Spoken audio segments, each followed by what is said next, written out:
എന്റെ ഈമാനുള്ള മുഅ്മിനീങ്ങളെ,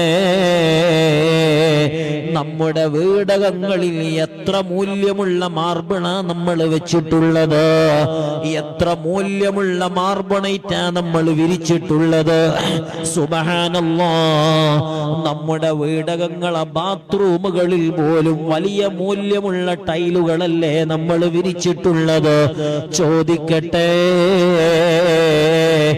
എന്റെ വീട് ഞാൻ വെക്കുന്ന സമയത്ത് പരിശുദ്ധമായ ഖുർആൻ വെക്കാൻ വേണ്ടി നല്ല സുന്ദരമായ ഒരു ഉയർന്ന സ്ഥലം നമ്മൾ ഉണ്ടാക്കിയിട്ടുണ്ടോ?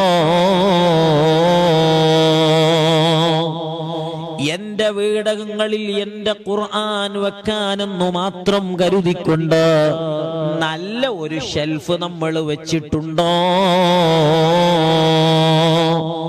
വീട് വെച്ചപ്പോ എന്തെല്ലാം അഭിപ്രായങ്ങൾ നമ്മുടെ ഭർത്താക്കന്മാരുമായി ഉമ്മ നമ്മൾ പങ്കുവച്ചിട്ടുണ്ട്. ഏതെങ്കിലും ഒരു ഉമ്മ പറഞ്ഞിട്ടുണ്ടോ ഖുർആൻ വെക്കാൻ വേണ്ടി നല്ല ഒരു ഷെൽഫ് തന്നെ വേണമെന്ന്?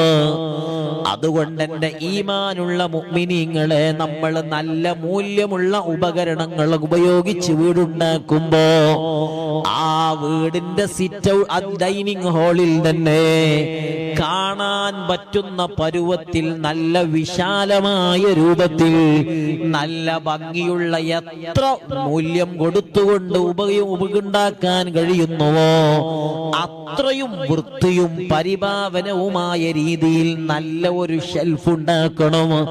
അതെന്തിനാണ്? എന്റെ ഖുർആൻ വെക്കാനാണ്. അതിലാണ് എന്റെ ഭാര്യയുടെ ഖുർആൻ വേണ്ടത്, എന്റെ മക്കളെ ഖുർആൻ അതിലാണ് വെക്കേണ്ടത്. എല്ലാ ഖുർആൻ വെക്കാൻ മാത്രം നല്ല അത്തറൊക്കെ പൂശിയിട്ട് നല്ല വൃത്തിയോടെ എന്റെ വീട്ടിൽ ഖുർആൻ ബഹുമാനിക്കപ്പെടുന്ന വീടാണെങ്കിൽ ആ വീട്ടിൽ അല്ലാഹുവിന്റെ റഹ്മത്ത് പടിയിറങ്ങില്ല.